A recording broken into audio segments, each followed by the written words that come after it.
good morning mga tropa. Welcome back to my YouTube channel, RE Glass. Meron tayong gagawin panibagong vlog ngayon. Magkakabit kami ng glass swing door dito sa may diamond interior, dito sa may Taytay. Nakikita mo sa unahan namin, nandiyan si Sarah, ang service namin. Andun yung nakalagay yung mga materials. So back up lang kami ni Trix. Samahan nyo din sa Papi. Nandiyan kayo. Kita natin dito pag-install natin ng mga door and window. Let's go. Pati sa si Sarah. Underway na kami. Papunta dun sa side. Itong dinadaanan namin ay Highway 2000 karugtong ito ng C6. So, malapit na kami dito sa Taytay Market.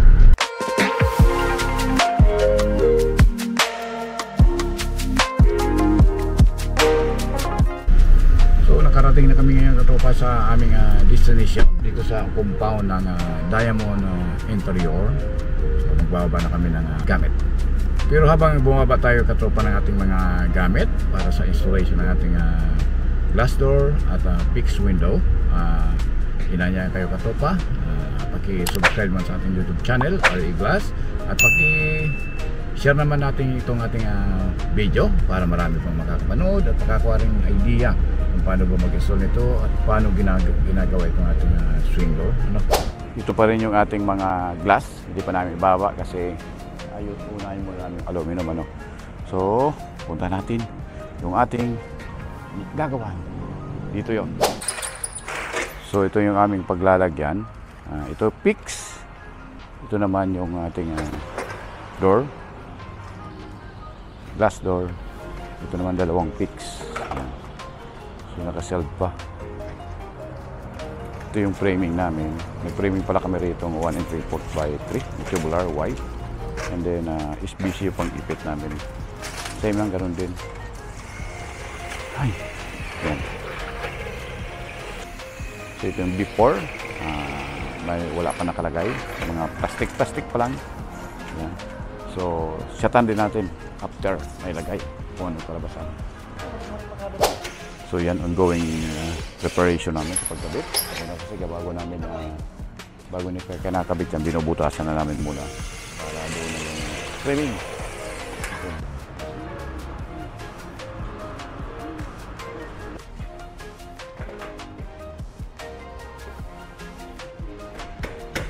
After kasing mailagay yan, kailangan namin i-level.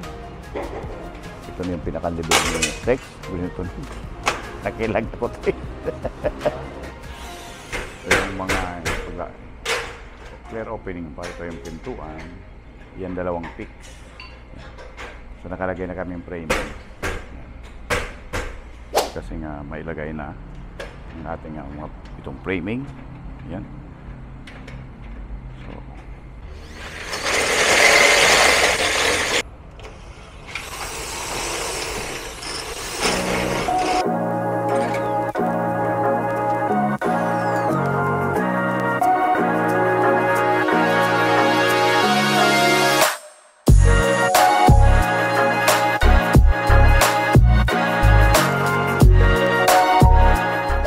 Ito yung pintuan namin, ilalagay namin dito. So yung pintuan kasi naglagay kami ng hamba, common standard na nilalagay ng hamba. Ito kasi ang material namin dito 1 3/4 by 4. Pati yung panel ng glass kasi yan hindi kasi pwede yung 1 by 1 3/4 by 3 kasi yung sa doorknob hindi match. So, kailangan namin na i-trim muna yung paglalagyan kasi hindi even yung concrete. So, sakripisyo lang, medyo malikabok. Harapan tayo. Expected na namin yan talaga. Talagang. So, ito na po yung aming kabuhan ng linalagyan na fix. Yan. So ito na yung pinakampintuan namin. Nakahamba kami rito ng 1 3/4 by 4. So ongoing kabit namin. Si Ren kasi naglalagay na ng glass. Ayan o. glass yan. Seryoso, hindi mo makausap yan kasi masira pulso niyan pag nagsisilan. Tingin ka naman doon, Ren. Kaway ka naman dyan. Yan. So, ito yung, lalo na si Trix, pag nag-cook niya, nag-delivel, hindi mo rin makausap yan. Kahit magkapawis-pawis yan. Ganun din si Ronel. Pag nagbubarina, baka lumihis yung barina. Hindi mo rin makausap yan. Trix, kaway ka naman nga doon. Hindi ka naman maglalyan. Yan. So yan yung team namin dito. Si Sir kasi si Sir Richard nagkuha na. Umalis na. Busy raw siya. So yan, dito naman tayo sa isang side katropa. Pakita lang natin ito na yung isang fix. Ano? Yan, ulitin natin itong framing na to, yung paikot na yan. Ito yung 1 3/4 by 3. Plus ito SBC, yung pang-ipit namin, snap-on base with cover. Then, nagkuha kami ito, may glass na kasi, hindi pa kasi nasisilat. Ito, annealed glass to na 6mm or 1/4. Yan. So, nakikita sa loob, yan, mayroon pa doon dalawang peaks. Tatlo kasing size na various sizes. May small, medium, and large, parang gano'n. And then, isang pintuan na swing. Yan yung aming ginagawa dito. So, ongoing yung install namin. Dito ko sa swing, balikan natin ano. Ito naman sa swing, swing glass, ayan. Yung sa swing glass naman kasi, ayan. Dito naman tayo, ayan. Kung sana ongoing din yung install namin. Dinalagyan namin sa gitna yung kuha namin. Ito yung screw namin, mounting screw. Kasi minsan tinatakpan namin yan ng kuha. Meron pa kasing stopper dyan, doon ilalagay yung stopper. So hindi siya para malinis tingnan. So ito na yung, sabi ko small. Yung medium, ito yung small na pick. Meron kasi ritong malaki. Ayan. Ito yung lalagay namin na panel doon.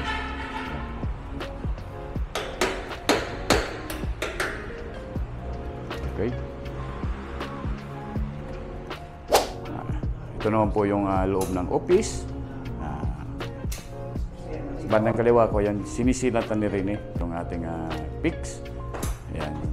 Pangalawa, ito yung pintuan. Ayan. Ito yung pinakamaliit namin na fix. Ito yung malaki naman. Ayan. Yung malaki naman. Yun. Ayan. So ngayon, piniprepare na namin ngayon yung ating door. Ayan. Linalagay namin yung hinges. Ayan. Yung nakikita nyo sa katropa sa yung ginagawa ng dalawa. Si Trix kasi yung naka-stripe at saka naka-red t-shirt. Linalagay namin yung butt hinges. Ipakita lang natin kung anong klase ba yung butt hinges. Ano? So, konting trivia ng katropa. Ayaw pa nung na bago pa. Bago kailangan kasi natin, may makita kang 4 na hole dyan, butas para sa mounting screw. So kailangan mo as much possible may kabit mo ng sentro sa butas. Kung hindi kasi magbabago yung clearance eh. So makita mo yan, dire-diretso. So yung butas na yan, kailangan sentro. Kasi pag hinigpitan mo yan, gagalaw yung konti, malaking epekto yan sa alignment. So mas better, sentro talaga. Yung 4 na yan, may sentro, mas better. Okay. Ito naman, kinakabit na namin yung aming stopper. Nagawa kami stopper dito 1 by 1 na tubular para ito yung pinaka-stopper ng door.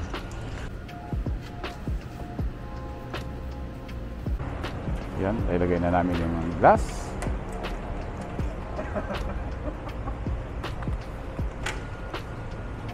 Okay, thank you very much katropa at sinamahan nyo naman sa Papa B sa kabuuan natin vlog.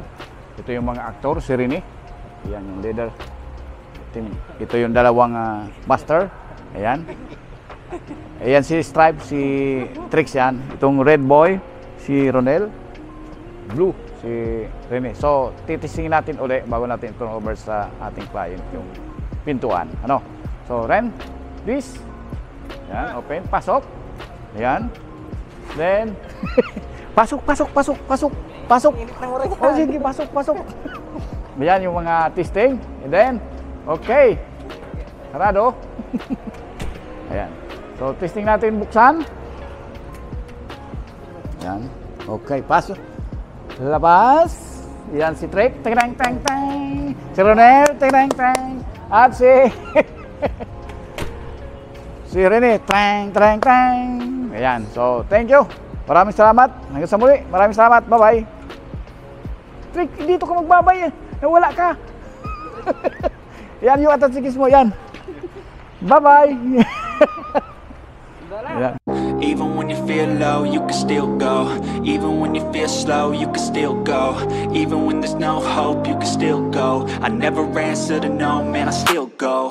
Go, go, go, go, go, go, go, go, go, go, go, go, yo, go, go, go. Hustle hard, hustle every single day.